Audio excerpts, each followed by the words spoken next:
little extra moment to think of what you want to say. So again, there's a lot of us, so if everyone can just say like a word or a phrase or one sentence at the most, that would be great. Also, your name, how you're connected with the school, one thing you love about your career, okay? I'm Brian, and I have one child here at school, and I'll have another one next year. And I feel like the people of the community is what I like the most. My name is Kathy Cashman, and I'm Brian's wife. And I think what draws me here, what I love about Moncton itself is the natural beauty, the environment. Hi, Paul Molzon, community member. I have 2 young children. I like Moncton's pace of life. Jerry. I had 3 kids go through the school. I used to work in the district, and I appreciate the natural beauty and the community in Moncton. I'm Robin Shalene, and married to Jerry, and we had 3 kids that came through, and I taught in the district for 37 years, and I love the view from the post office down the valley. Jeff Rusick, I've got a daughter who's in kindergarten, and I came to Moncton for location, but actually I like the community, but not just Moncton, the whole 5 community. I played with the Bristol band, so it's a nice, greater community as well. My name is Adrian Raphael. I'm a Moncton alum, and also I have a son who's in 1st grade and a daughter who will be here in 2 years. And in terms of the Moncton school specifically, I really like the feeling that my children will not get lost. I feel like everyone knows who they are and it's not too big. I'm Teresa. I have a daughter in 2nd grade and another daughter who will be here in 2 years. And I love friendly neighbors and the sense of community that I find. My name's Steve Pilcher. I'm a community member, a member of the select board. I wear a bunch of different hats. I'll tell you what I really love about Moncton is town meeting. And those of you who don't come to town meeting, you're missing out on something. Yeah, exactly. So. Mary Kate Kelly. I've got 2 graduates of Moncton, and we're now at Mount Abe, former school board member, current select board member, and lacrosse coach. What I love about this community is that there's so many people who are just willing to pitch in and help each other out, when people are in need, or just to make the community stronger and better. I go to the school, and I like the landscape and how the town is so small and yet has 3 apple orchards and a lot of other things. My name is Nan Gilmet, and Lou is my daughter, and I have a son here as well in 3rd grade. And I work in the district at Mount Abe, and there are lots of things, but a place to run in the morning where I'm not afraid to get run over. I mean, I have to drive to it, but that's okay. My name's Erin Depot, and I have a daughter here at Moncton and also a daughter at Mount Abe, and I work in the district at Mount Abe. I think really just the strong sense of community that we have is really important. And I'm Katrina Roberts. I have 3 daughters. 2 of them have gone through here and are at Mount Abe, and 1 is a 3rd grader here. I'm also the PTO president, and I find the thing that I just really honestly rely on the most is the accountability of our community and neighbors, as many of us have just come from soccer or are going to another sporting event, or you have a flat tire, and I just feel like the reliability and accountability and how you really don't feel comfortable picking up the phone and asking for help here in Moncton, so it's really nice. I'm Sam Burr, and we've had 3 kids that graduated from the school and then went on to Mount Abe, and I guess my thing about Moncton is the working landscape. I'm Eugene. We don't always dress alike. I should have worn my t-shirt too. The thing, I like a lot of things about Moncton. I really like this school, and I like how it became for our family the center of our life, and our friendships have endured, and our children's friendships have endured. Hi, I'm Jessica Yates. I have a 5th grader here at Moncton. I love the natural beauty, the history, the sense of community. There is a realness, and I really enjoy meeting and talking with all different people within the community. I am Marie Rotex. I have a daughter that goes here. She's in 2nd grade, and a 2-year-old that will be attending eventually. There's too many things about Moncton that I'd love to really go through them all, but I really love the geographic location. It's the most beautiful place in Vermont. It really is.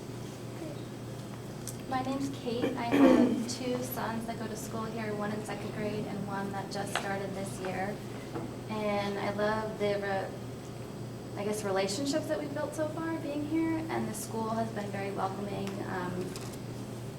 for how much I can be involved, especially since my second has entered school here, and it's been a great process getting him in here, and it's all just been really good. I'm Kylie Pelland. I have 2 sons that go here, a 3rd grader and a kindergartner. And I like Moncton for the close-knit community feel. And I see that within the school as well. I feel like my children are really recognized as individuals, and they pretty much know everybody within the school. I'm Sarah Rogier. I have a 5th grader and a 1st grader here. I'm also an early educator in the 5-town area. And I just really love the community feel, like not just in town, but especially in the school. I'm Betsy Brown. I have a 5th grader and a 1st grader here. I'm also on the PTO, and I'm also a member of the Town's Development Review Board. And aside from the people I think are my favorite thing about Moncton. But I love our location. I love that we're a nice small rural town, yet we're a stone's throw from Burlington, so we can enjoy Burlington, Chittenden County on a daily basis, but come home to this. That's what I like about it. Betsy's my neighbor. Yeah, we're not married. So I'm Kristen, and I've had 3 kids come to the school, and I have an interesting perspective because my first just went to college. So thinking Moncton world, and it's, it's pretty cool. And some people here, and I'm glad that I know most of the people in the circle, and I'm glad that everyone cares about kids so much here, and that everyone showed up. And I said on school board too, like coaches, scout leaders, coaches, PTO, it's amazing. And so I hope that through all these dialogues, we keep that focus on the kids, and that's the most important thing, to lift them up and get them going out as best as we can when they're 18. Great, So, thank you. There it is, yeah. Hi, I'm Jen Stanley, and I have a daughter at Mount Abe and a son here in 6th grade. And I'm also a former school board member, and I think everyone's kind of said already, it's the people, the feeling of everyone helping each other out. I'm Betsy Knox. I'm a principal here, and I think one of my favorite things about the school is that all teachers know all students. And I like to think that I know most of the parents. I not know your first name, but I know who you belong with. So sometimes I might say, oh, that's so-and-so's grandma. Thank you. Chris Coffey, 2 kids in the system. My favorite thing about Moncton is driving back here every night after working in Burlington all day. I'm John McNerney. I have a senior at Mount Abe and a freshman at Mount Abe. Both of them went K through 6 through MCS and then on Mount Abe. I'm also on the select board, and sticking my nose in too many other things going on in town. One of the things I like best about Moncton is the community and the people who will pitch in, and it almost doesn't matter what it is that you need. There's, if word gets out, it happens. And I think on the wood bank, we haven't had a single time where we've asked for help splitting wood or delivering or something that we haven't had more people show up than we needed. Great, thank you. My name's Tim Hunt. I have 2 children in the system. I love how welcoming the community is. Its proximity to Burlington, yet how it has managed to not be like Chittenden County.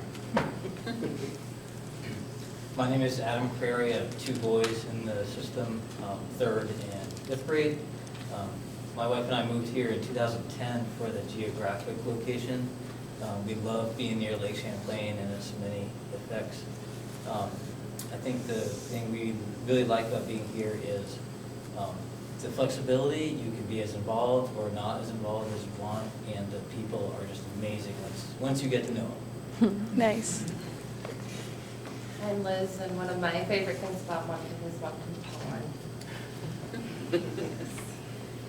I'm Linda Reynolds, and I raised a son who went here, and I taught at Mount Abe, and I love all the things people have said. It's just, oh, heartwarming. Yeah. I love the location, I love the pond, and I love the fact that we are a small group. Great. Thank you so much. That was, oh, are there, well, there's a couple school board members here. Kevin, go ahead and introduce yourself. Hi, I'm Kevin Hansen. I'm a board member from Bristol. So that's why I'm sitting here to observe, not so much to participate. I have a fond memory of Moncton that my grandparents had an 18 cow farm here, which is unheard of today, but it was always such a thrill to go and stay and see the farm. Great, thanks, Kevin. And Dawn? Hi, I'm Dawn Griswold. I am a Moncton representative on the school board and have been for many, many, many years. My children have left and are out in the big world. But the thing I think I love the most is the people. And as I was thinking about all this, I was thinking about the walk around the pond and how everybody like lends a hand to watch, and how people came to help out for that. Even if they didn't have kids, grandparents were out there, you know, stopping traffic, looking out for everybody. And then it reminded me that when my oldest son left, he had the privilege of being the only student in how many years of the walk around the pond not to have completed it, because he picked up a stick and wedged it in his hand, and we had to go to the emergency room and have it taken out, so he never finished the walk around the pond. Thanks, Dawn and Krista. You already did your introduction. So you guys can all sit down. Thank you so much. So it was really wonderful. So now I know why you're all here, because this is a great place and you really care about it. So I'm just going to talk really quick about what we're doing tonight, and then we're going to dive right in. So we're going to do 4 things tonight. We're going to have an opening conversation and just share our stories briefly with each other about our own education experiences. In my work, I have found that whenever you start to talk about any kind of policy issue, the quality of the conversation goes way up if you start by making a personal connection with it. So that's going to be the first part. The second part is we're going to look ahead 5 years and think about what you would like to see. And we're going to frame that conversation around 4 strategic goals that the district has in place. They're very big picture, and that will just help be a springboard for our conversation. After that, we're going to give you a chance to talk a little bit about some of the strengths of your school that you'd like to make sure the district knows about. And if we have a little bit of time at the end, we'll just have a little bit of open time where people can say kind of whatever they want. And then we'll tell you about some next steps. Okay? And I'm going to walk you through this really fast. We often have agreements to just make sure we have a productive conversation. So just these are some basic things. All ideas get a fair hearing. So if somebody says something that sounds like a really bad idea to you, maybe ask a question instead of telling them it's a terrible idea. Each person gets a chance to speak. We're going to do a lot of our conversation in small groups. We want every single person in this room to have a chance to share their opinion. Speak for yourself, not as a representative of a group. So, for example, we don't want you, Betsy, to feel like you're speaking for all the principals. You're just speaking from your own experience. It's the same if you're a parent or we had a student here. Hopefully she'll come back. We lost her already. It's okay to disagree, but don't make it personal. And then if you share in your small groups personal stories, those are confidential unless the person who shared it gives you permission, okay? Just designed so we can really say what's on our mind. Does anybody have anything they want to add to this or anything on this they can't live with? Okay. So let's dive in then. So the first thing I want to do is I'm going to invite you to pair up, and we'll start with you two as a pair and go around the circle. And before you pair up, I'll give you a minute to think about this question. I want you to think about an education experience from your own life that was really memorable. It can be a really fantastic experience, or it could be a really challenging, difficult experience.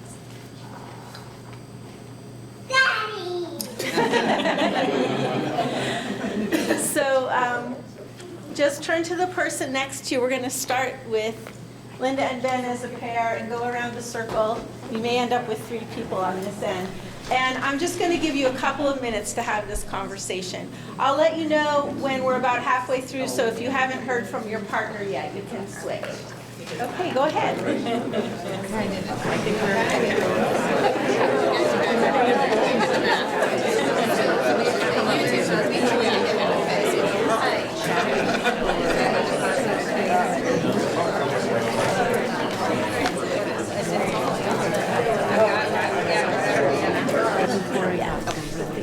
So let's just hear 1 or 2 stories from the group. Does somebody have a really great experience they'd be willing to share?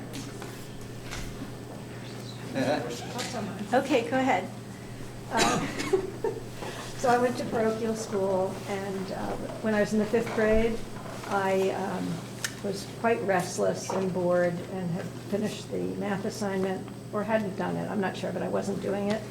And I decided that I would write a note to my best friend and sail it through the air to her on the other side of the room. And it was intercepted by Sister Dolores. And that was usually, so she called me up to the front of the desk, and it was usually very bad news, but she said, you know, I could see that you're really restless and bored, and next time, just come up here, let me know, and I'll let you run down the hallway and back to get out that energy. And, you know, I was stunned, because it was not usually what happens, but I felt like she had seen me as a person. Wonderful. That's great. And so I think that that's really good teaching. That's the kind Someone of thing else these like to teachers do. Someone else like to share a brief story of a really positive experience you had that stands out for you? I'll share one about, not about my experience, but I feel like I was really struck last year, walking down, and my husband and I talked about this, walking down the hall with our son, who was a kindergartner, and like all the 6th graders were, hey, how's it going? Like older, and I was like, when I was in elementary school, I mean, none of the 6th graders would know my name, like, you know, so I was really struck by that sort of warmth and family feeling by older kids who knew who my kindergartner was. Did anyone share an experience about a hands-on kind of experience that they had that really stood out for them? I had this would never happen now, but my 5th grade teacher really did not want us to use the word thing. And so she had us all write it on a piece of paper. She got a shovel, and we went out into the playground and we buried the word thing. And I was just like so excited about this kind of hands-on experience, of which there were very few when I was growing up. So, and it really stuck with me. Like anytime I wanted to use, oh, just go get that thing, I'd think, oh no, you know, I gotta think of the word, you know. So it was just fun. Is anyone willing to share a challenging experience they had? Go ahead. So I'm originally from Louisiana, and I moved to New England as a junior in high school. And I was unaware, so in the South, still we moved in 1989. My small school, which had around 100 kids K through 12, so there were like 11 kids that would have been in my senior class, So we shared lunch with kindergartners and, but we still used a paddle for punishment. So you still would, in the South, it was very common, still in the 80s, to hold your ankles. And if you ran in the halls, you would get a lick, from the board that hung in the principal's office. So when I moved to New England and I went to this high school that was only high school and it was like, 1,500 people and there was no paddle, it's like, wow, so not everybody gets a spanking when they, so it was just so different seeing, and so now as a mother, seeing my kids, I always say, I wonder what they do in other parts of the country or in other parts of the world, or how education can be so drastically different, because I got to see two very much extremes, even as a kid. It sounds like you had, were you? Yeah, mine was a ping pong paddle. Okay. Okay. And I definitely had I remember the paddle. I never had the paddle though. I don't remember what it was, but I was up at the board. The And there were like a number of us. Well, now that you've just started to kind of remember what school is like and think about what it is like, let's start to look ahead a little bit. And so if you're game, I'm going to ask you to just close your eyes for a minute, and I'm going to read something to you, and then we'll talk again in small groups. Okay, so I just want you to take a minute and imagine how you think the world will be 10 years from now. So keep in mind potential trends in technology, globalization, migration, climate change, governance. Those are a bunch of things a lot of people think about. How do you imagine people will live and socialize and work? What might be the same? What might be different?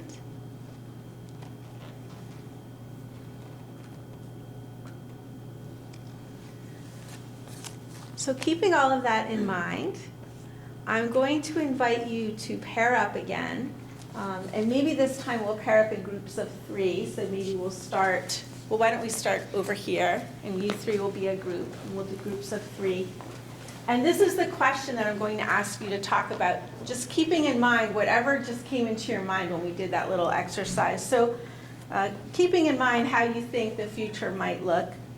What do our young people need to know and be able to do to be successful in this world that's coming? Okay. What do students need to know and be able to do? Okay. We're just going to give you a couple of minutes to have that conversation. Yeah.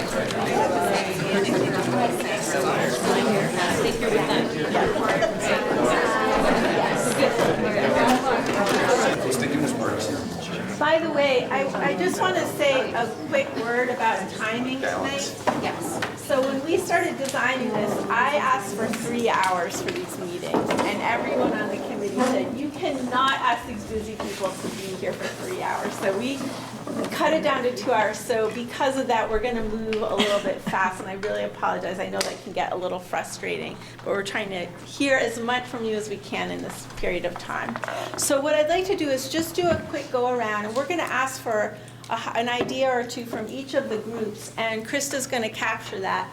Don't worry if you can't read it tonight. We're going to type all these notes up. You'll be getting these back very shortly so you can be reminded of what the group said. But did you guys have a key idea or 2 in terms of what you think students need to know and be able to do? We had 4 or 5.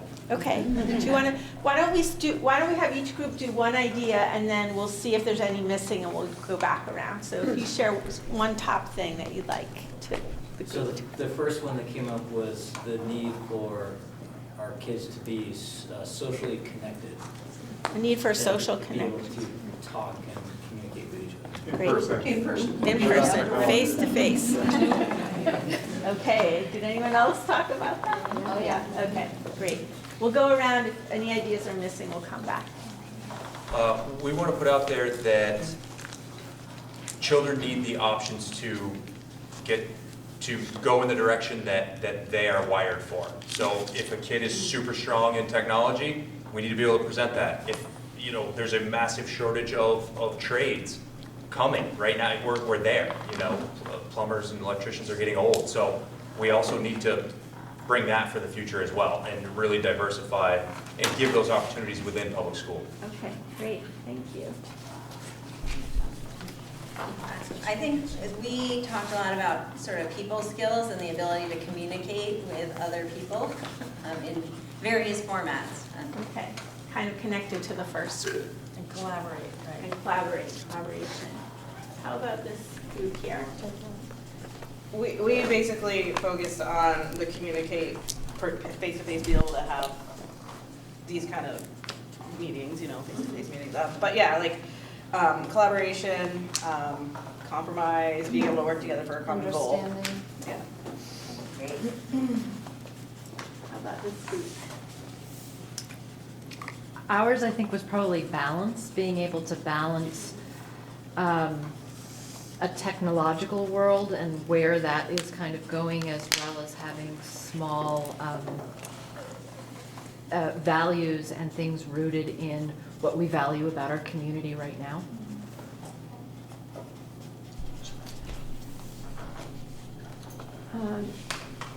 Let's see, well, we talked about a lot of things, but, and I won't repeat some of the things that you said, but we also talked about kind of resilience and ability to learn about the natural world, and which, I mean, we don't know what it's going to be like in 10 years, but we do know that the natural world is going to be very different. And learning how to deal with that and maybe fix things instead of buying new plastic things, or some sense of personal resilience. So the natural world and how to navigate that. Yeah. Sustainability.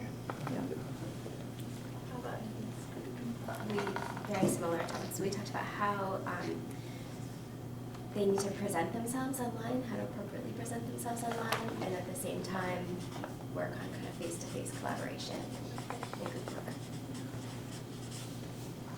So we talked about that kids will still need those sort of social emotional skills, determination, dealing with failure, not giving up, perseverance, teamwork. All of those social emotional skills will be maybe even more necessary as the world changes more quickly and we're dealing with issues like climate change and all sorts of other issues. Thank you. We discussed the balance between analytical skills and creativity. Just say a little more about that.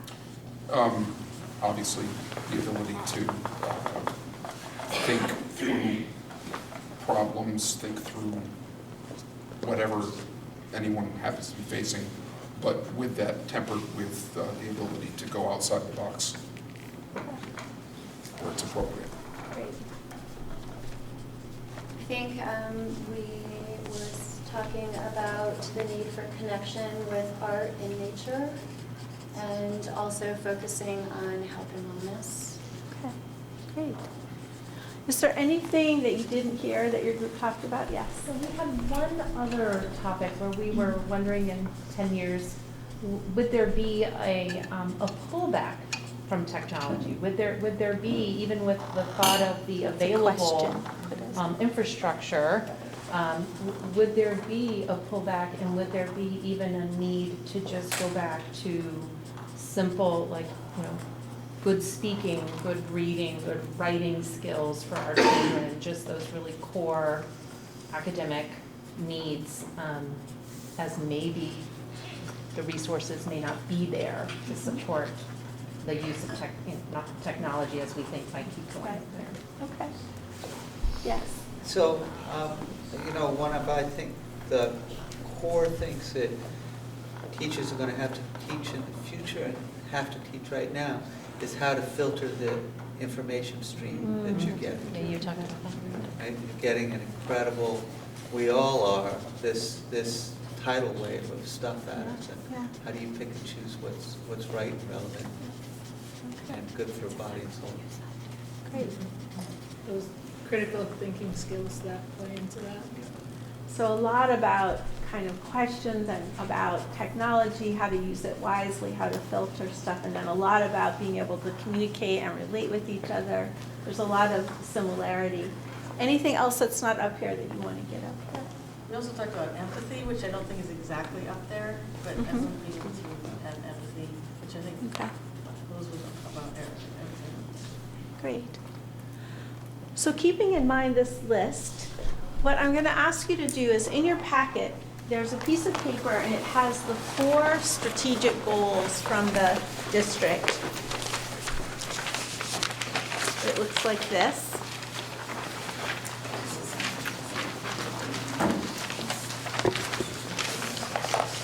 And I'm wondering if somebody who has a nice loud voice would just be willing to read those out so we can kind of hear them as a full group.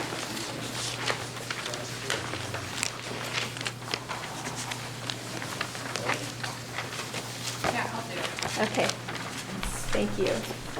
MAUSD strategic goals. All MAUSD students will achieve academic excellence in an innovative and flexible learning environment.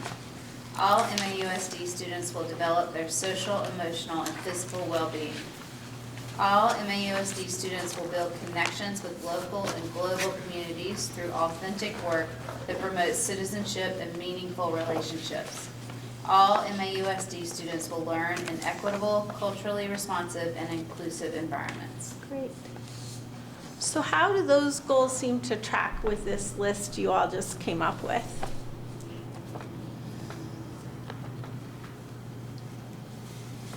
Would you mind saying, you're kind of nodding your head and They match. they match? Well. Yeah. It seems to be pretty good alignment there. Yeah. So that's a good thing, right? And that's what we have been finding in the town conversation so far. People seem to have a lot of really similar ideas, and they seem to track pretty well so far with these big picture goals. So what we're going to do for the next part of the evening is give you all a chance to do some work thinking ahead again about what these goals mean to you and what you would hope to see. So again, if 5 years has passed and the district has done, an amazing job meeting each of these goals, what would you expect to see and experience in the schools here?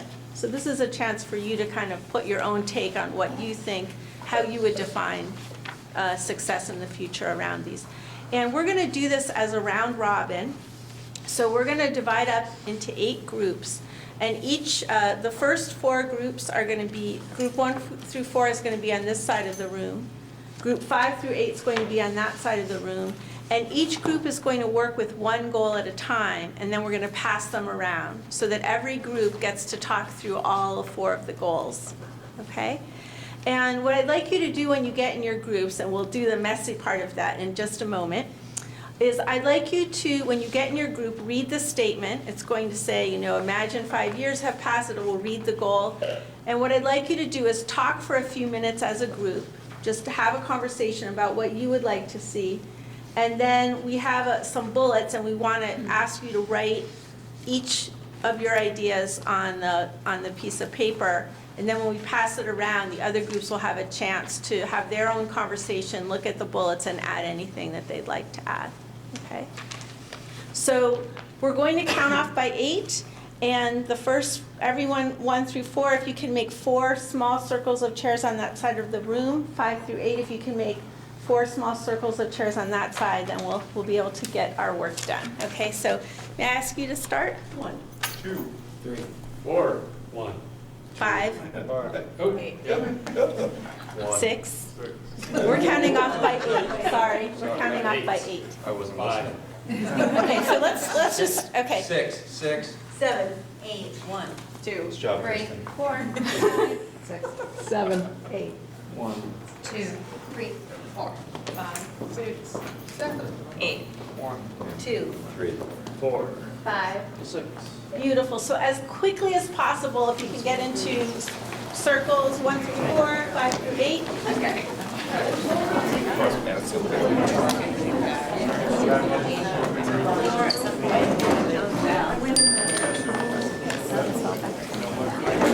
I still do drop the song. So what I'd like to do is to hear from a few folks, and this is what I'm going to ask you to think about. I think she might be thinking about getting a cookie.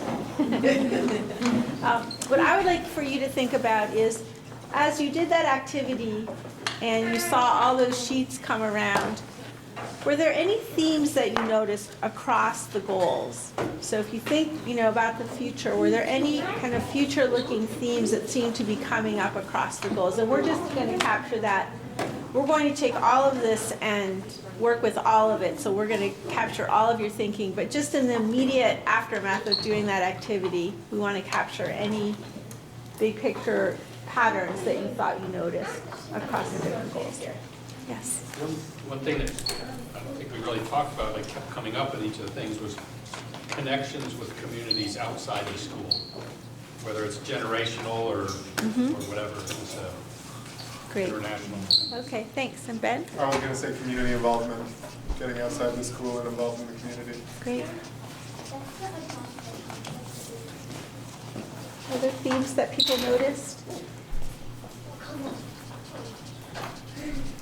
And I think a lot that were things that already kind of, you can imagine them inside the structure of a school, but the challenging ones are the ones that aren't easily fit inside the structure of a school that are important, and how to make those work. So we could capture that as kind of a question, maybe.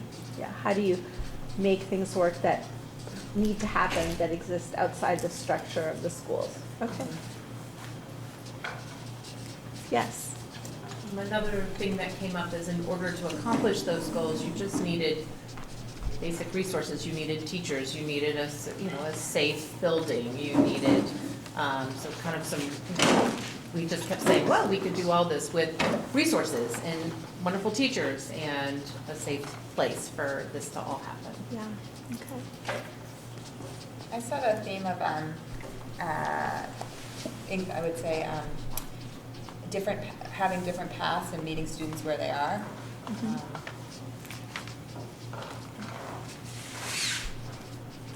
A lot of what we talked about were relationships, whether it's a healthy relationship with yourself, with your community, your classmates, with your family, and with technology. Okay.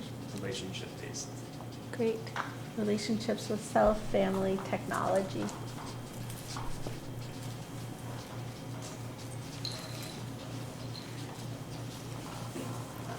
Great. Yes? Accommodating different learning styles and different learning rates.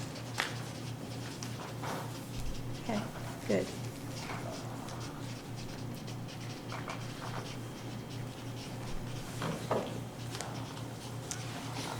What we'd like to do next, while Krista is writing, is ask you to think a little bit about this particular school, and keeping in mind what you all have just been talking about, this vision for the future, what you'd like to see in terms of some of these themes, and some of what you shared earlier in the meeting about what you think students ought to know and be able to do. What are some of the particular strengths that this school offers that you think are really important, that you want the rest of the district to know about, and that you want to make sure are carried forward as things shift and change?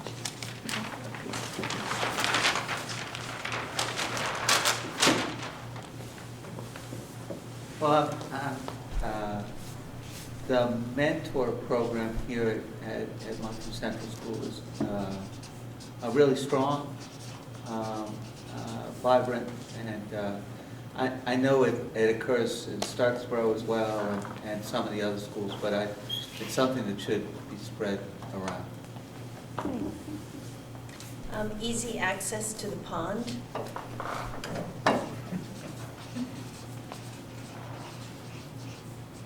I don't have too much experience with it yet, but so far I really like the mixed-age classrooms. Huh. I feel like there's a focus on the social emotional, like kids building those pieces as well as the academic. I love the pause focus, the positive behaviors. Focus on positive behaviors. It's a program. Oh, that pause, they do. PAWS, I saw that, Yep. yes, yeah. It's actually had a positive effect on my daughter, and she's only been here a month. So. Great. Jen? So I think in the sense of community that we have here and the things that we do here to try to build that sense of community, like the connections between the sixth graders and the kindergartners, I think is just really something that's really valuable, and I don't remember that from when I was a student. I think that's pretty unusual, and I really like it. Yes. The garden. Oh, yeah, right. I also Yes. think the accessibility of the teachers and the administration, so you can see them on a daily basis and speak to them or ask questions, so it's very easy to have that communication. Great. Yes. There's an amazing awareness of the different backgrounds. Here, in a good example, that's the Christmas fundraiser, where the kids can come in and buy Christmas gifts for 50 cents or $1, and for some kids, that's a huge deal. And it's special for everyone, but it's more meaningful in different levels based on the economics of the family. And it's just so equal. Everyone gets a T-shirt this year. And some people might say, well, I don't know if my son wanted a T-shirt, but that doesn't matter. Everyone did it together, and everyone had an opportunity to have it, and it didn't matter what you have or what you don't have. And so that awareness, I think, is really special here, and is a huge strength. Great. Yes. I like the fact that every staff person here knows my child's name and knows who they are, even if they don't have them in the classroom, and vice versa. My kids know every adult in the school. You could put a few stars by that, Krista, because I just saw all these people nodding their I heads think it like, came yes. before. I was just about to say exactly. Yeah. That's probably my favorite. That's great. Wonderful. Anything else? Just the general, I think, building off what Betsy said, care that every adult takes for every child. I mean, I've never had to worry about, my kids have kind of gotten on different classes that they weren't supposed to get on, and I mean, it all works out because somebody's always taking care of them, and I've never felt like somebody wouldn't do that.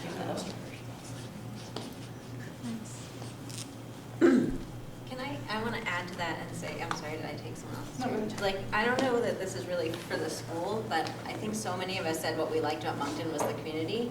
And to me, part of what makes the school what it is all the involvement of people from the community, whether it's parents who are coaching or volunteering or community members who are mentoring. And that's something, I don't know how we attribute it to the school, but that's really part of the fabric here. Yeah. Yes.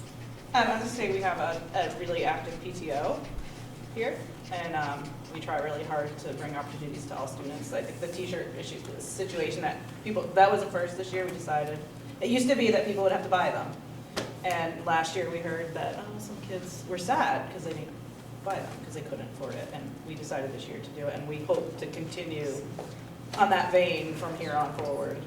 Great. This ties in with social emotional learning, but when our kids were both in elementary school here, and we started meeting some of the faculty and support staff at Mount Abe over the years and just running into them. And where do you live? Moncton. Oh, you can always tell the Moncton kids when they get to Mount Abe. And they're just commenting about, on the whole, they're well-adjusted, they know how to advocate for themselves without being obnoxious about it. They get along with other kids, and just well-mannered, communicate politely, even if it's an argument or a disagreement or something. They know how to approach it without. And I think that's a big credit to the teachers here and the staff here. If I could add, we're also the highest socioeconomic town, and those skills tend to go with that. So again, equity in the school district, no matter who the child is, where they come from, and we're fortunate here that I think that most of the Chittenden County people have jobs up there, which tend to pay more. So higher test scores go with what your town's income level is. That's been shown time and time and time again. And on the school board, we talk about how can we change that, and we still haven't. And I'm just my 8th year on the school board, and that nut was a tough one to crack. But what I'd like to add there is competent, compassionate, superstar staff. That's, I mean, you can think of the teachers that, and then some of them are sitting in this room, whether they're guidance counselors or teachers that my kids have had. Thank you very much. Competent, compassionate, superstar staff. Whenever possible, get them to come down here instead of, which also may have to do with nothing, but there's just amazing staff here in it. Great. Keep it coming. Great. Wonderful. So this has been great. You all have given us a lot of feedback and information. And what we want to do before we kind of close and talk about the next steps is we did want to offer, maybe 10 minutes or so just for people to say anything that's on their mind. We know that you guys merged into this district. That's a huge change. People may have feelings about that. You may have questions or concerns. Anything you want to say, we just wanted to give you about 10 minutes of totally open space for anything you might want to talk about as a group. Yes. So, I just want to say, something just so people have like a sort of real world, real day view. My oldest daughter loves life, loves school, and is probably the most positive person you'll ever meet. And last year at Mount Abe, in science class in the 8th grade, the ceiling fell on her head, and some of the gray water came out and fell on my child's actual head. And so I had to bring her clothes, and I had, so the science room was closed, Right. Mr. Marco's room was closed for a week. Right. And so that happened to Lily, who handled it with grace. I didn't handle it so well. And, it's just something to just consider, that she had to go through that. This classroom had to be closed for a few days, and they ended up moving around, and she laughed it off. But it still sits with me, and it just gives me pause and makes me think about, I'm sure there's other stories like that at school. So I just wanted to share that very personal experience with this group and make sure people knew that it's not just, somebody else or something. Things are really happening to our children there. And I wanted to make sure people knew. Thank you.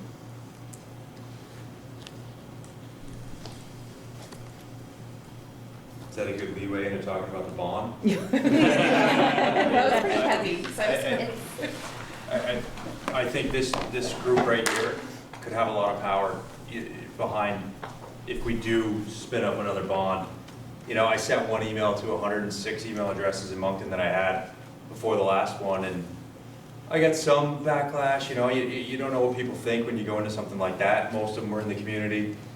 I tried to focus on the demographic of people that have children in school, because the data showed that so many of them didn't show up to vote on those nights, which is terrible. But also, we don't know realities. The data was there if you wanted to go get it, but it's just like everything else. Everybody's living a rat race right now, and it's super challenging to get people to wrap their mind around what these numbers are, what it means. You've got confusing people in Bristol posting all over Front Porch Forum ridiculous things all the time that really muddy the waters around the truths behind executing on this bond. And every year that goes by, this bond just keeps skyrocketing into the stratosphere.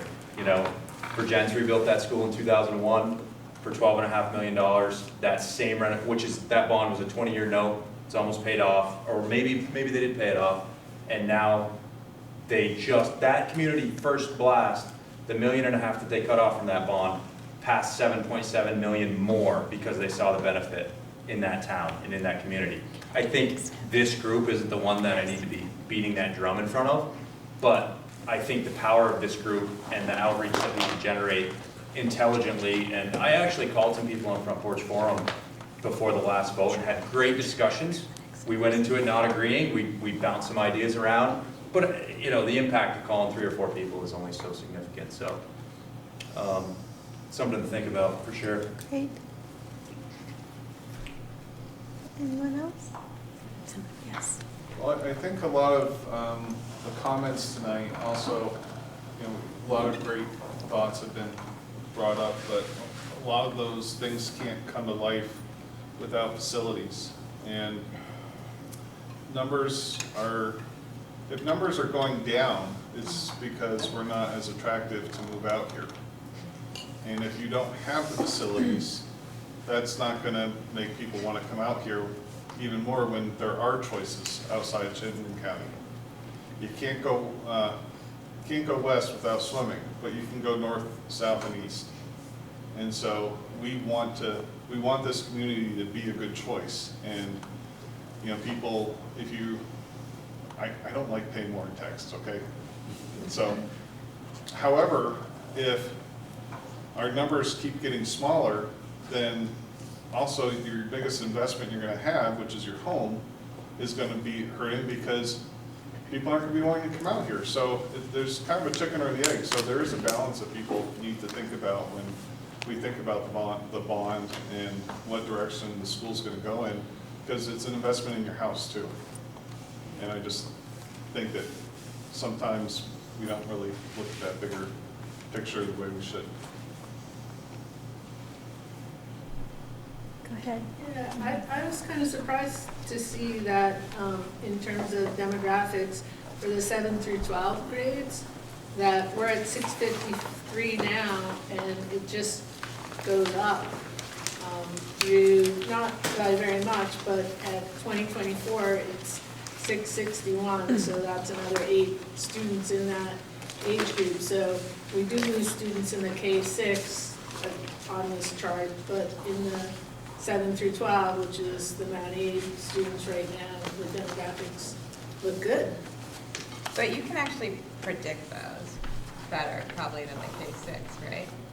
I'm curious about the numbers actually, because, you know, it's to say 668 in 2024, it's pretty specific. It's not, you can't actually say this, you know what I mean? I'm just curious how they would come out. And the farther out you go, the less specific they Well, are. and like the K through 6 is less because then that's sort of determined by who moves in, right? The 7 through 12 are the people who've already been there. Right. Robin?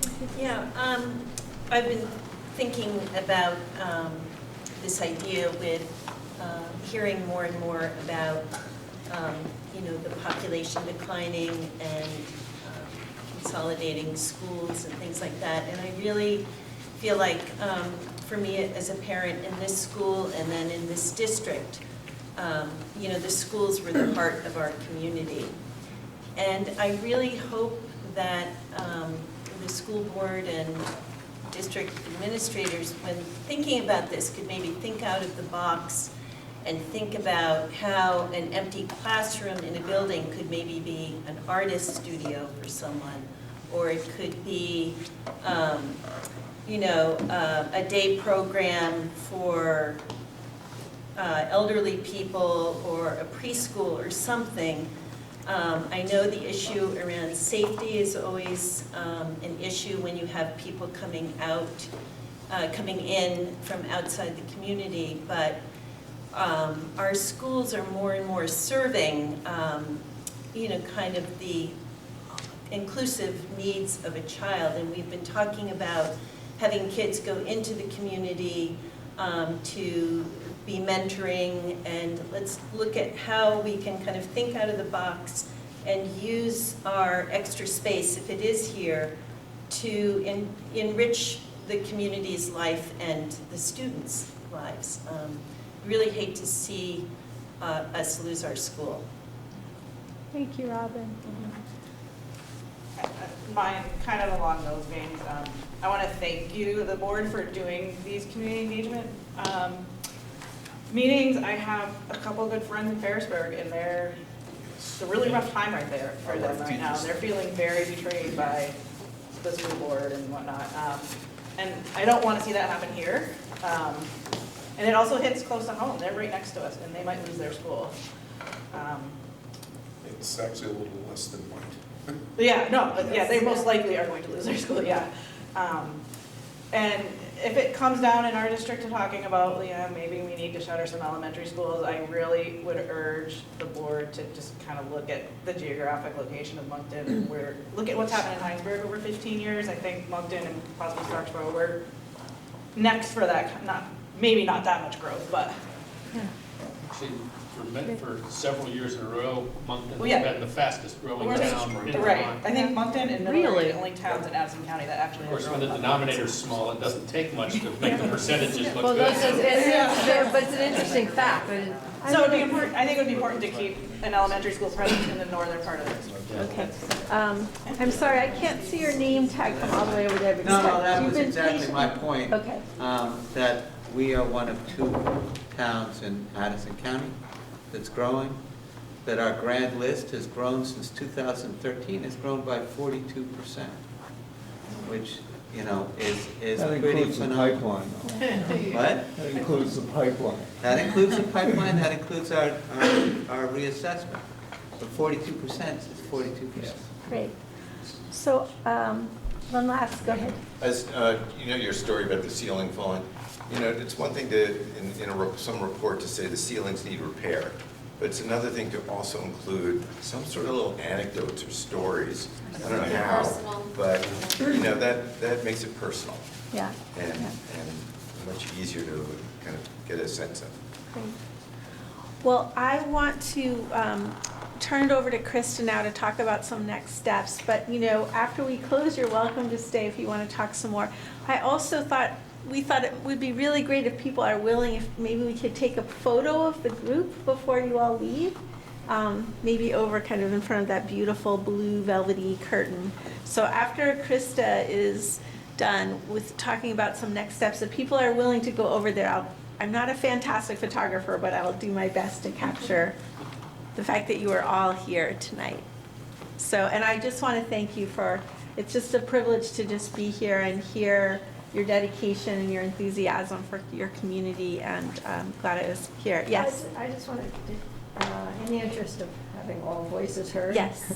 And I know we don't have much time, but I want to really, I agree with everything that Robin said, and I think that for this town, and not only for this town, but for all the 5 towns in our area, the schools are the heart. I can see my daughter lives in South Royalton, they are doing a funny kind of consolidation thing with Bethel. It's really hard, and it's just, and I wouldn't want Starksboro, their school, to close. I think that in each of these towns, the schools are really, really important. I was not a fan of any of the consolidation. I have felt less connected with the schools since we don't have the meeting here where we have our board actually be able to make educational decisions here in town. I think that that's the wrong direction. And I think as fuel gets more expensive, as we have to, I really do, the world really is going to change. There are a lot of variables we don't know about population growth and whatever, but climate change is real, and it is going to impact our lives. And I just think holding on to our school and holding on to a community where we can help each other in each of our towns is really important. Thank you.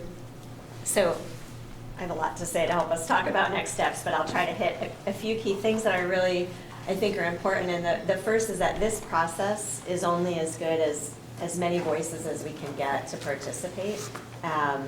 And so I'm so grateful for all of you for being here, and I would really encourage you to invite friends and neighbors who aren't here to consider attending the next conversation on November 5th and the one after that on the 20th. Because we are in a challenging dilemma, and I think we can only really figure out how best to solve it in a way that we can all live with. We might not all love, but that we can all live with, if we really recognize the different perspectives that people are bringing to the table. I think what maybe has happened in the past is we might not have done as good a job as we could have trying to hear those voices and ensure that we really understood the challenges of the folks on a fixed income, or the folks with small children coming into the system, or the folks that are trying to find a place to rent in Bristol, or whatever the different challenges are that we're facing. So having this be really inclusive and transparent, being really good at communicating what we're learning and hearing from folks, all of that's really key to the process. To the point of thinking creatively outside the box, when we convene on the 5th, we're going to give folks that chance to kind of throw some ideas out there and talk through, well, what could that look like if we had a public-private partnership? Or what could it look like if we had, on the 20th. We want to talk through some scenarios that are pretty big picture, but they're really a place for folks to hang their hat and to think about ideas together based on these shared interests that we all have about how we think our kids should be educated and what they deserve in an educational system. So I think that this process embeds some of that creativity in, and maybe it's different from what we're seeing in our surrounding communities, where there's some pretty fixed scenarios that you have to choose from, and nobody likes any of them. Ultimately, we may have to make decisions that we don't all love, but hopefully they're ones we feel like we made together and that we can live with. So again, if you have questions or thoughts between now and the 5th, please let us know. We'll share back out a report from this meeting, but all of the town meetings are going to be on the community engagement website. And then that's all information we're bringing forward to talk about when we convene as a district. So you can hear what your neighbors in the other 4 towns are saying about what they appreciate about their community and their school, because we think we all feel really connected to our individual schools and our communities. I guess that's all I can say. If I wanted to visit the community engagement website, would I do that from the MAUSD website? Yes, thank you for asking. So on the homepage of the MAUSD website, there is a link to, I think it's like the image might be from our marketing material, so the Let's Talk image or something like that. You click on there, and that's going to be the repository for all of our information, which reminds me of something else I wanted to say, which is that we are going to present to folks on the 5th, or share with you on the 5th, some more tangible data to get your hands around. Some of it is projections, some of it's what we know right now. But to flesh out the picture better, so we all are sort of working from the same premises or understandings about the different cost drivers and our demographics and all of that. But all of that information is going to live on that webpage as well for folks who aren't able to attend a meeting in person. So, yeah. To be most effective for that meeting, would it be better, would that information be available before the meeting to read it and then come to the meeting with input, or is it more going to be presented at the meeting? Just so everybody knows how to be effective and useful. Right, so on the 5th, we're still kind of in that brainstorming phase. Okay. But we will provide for contemplation for the 20th, some facts and figures and some of the different scenarios we've been playing with. I also want to say that the scenarios that we're going to share with folks they really are just kind of big picture ideas to give us a sense of what different configurations could look like, or if we do nothing, but they're really talking points. They're not anything that anybody on the school board or the administration is wedded to in any way. It's to give a diversity of options for us to chew on. Some of them are a little more specific, some are more big picture. I think that's important for folks to know. And to the point of, something we've grappled with a lot in our planning committee and on the school board, and we've heard some feedback from our meetings, is folks are like, this is all great, but we need a bond. And to your point, Katrina, about Lily's experience, I'll share that my own daughter has a physical disability. She's at Mount Abe. She lives the limits of that building every day. I'm very acutely aware of the urgency in fixing that space. But I feel really wedded to this process, and that we do it in a way that we can all, feel like we had the chance to be a part of. So I just offer that as some perspective. Kevin? Krista, just to follow on with the scenarios that we're going to be presenting the 20th, you said they were very high level, but the board deliberately chose to come up with some options for discussion with, at the risk of not providing as much information as people would want to see, so that we would not go out and start spending professional fees on scenarios that probably won't go anywhere. So the whole idea, don't expect, glossy prints and, detailed estimates and all that kind of stuff for that discussion. Once we distill everything from that 20th meeting, then we will start looking at going out and getting professional services. And I just want to highlight that because that's a real difference between what this district is doing and what a lot of surrounding communities are doing. So in other places, what's happened is a board will get together with the superintendent and they'll look at some options and then they'll hire maybe an architect or a planning company and they'll actually make an investment in fleshing out those options, and then maybe they'll get some community input on those. And what this board has chosen to do is to go to the community first. And I'm really pleased with that because I feel like it's really helpful to get information from the community before you make that kind of investment. But there is a trade-off, like Kevin mentioned, and the trade-off is that some people are going to be a little frustrated because there won't be as much data to help inform your discussion as there would if the board had gone out and hired some people to do like a really in-depth study. Yes. But then, that's wonderful though, so because the purpose of this meeting is to kind of see what scenarios get talked about the most, or what's most exciting, what's most palatable. Right. And just so I'm clear, because I don't know, a lot of us probably don't know what our schedule is, these scenarios are not available to any of us now to read through. So can I just talk about the arc of the conversation? So the idea of this process was to go to all the towns and to go to staff and students and find out what matters to people. So we're doing that.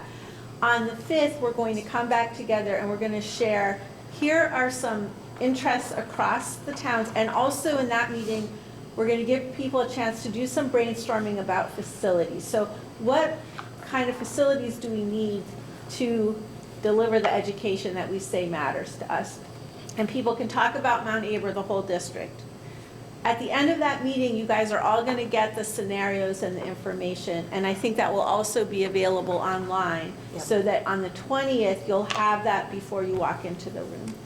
The reason we didn't, there are two reasons we didn't give it out right now. One is logistical, it just took time, but also we know those scenarios are going to be anxiety producing, right? And so we really wanted this first conversation to be about what matters to you. And, so we wanted that to be what this was, and then we'll get the information to people on the 5th, so you can have it on the 20th when you come into the room. And then what happens after the 20th? Yeah, I was going to add that part. So then we need some time to deal with all the data we're collecting with all this great input, and we're going to come back to the school board and the administration with all of this input, and that group is going to decide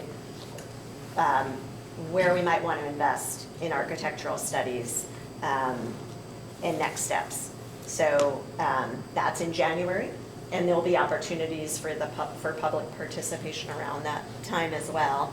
But the idea is that here's what we've heard. Again, if we've done a really good job getting people involved, we can feel confident that these are some themes we're hearing.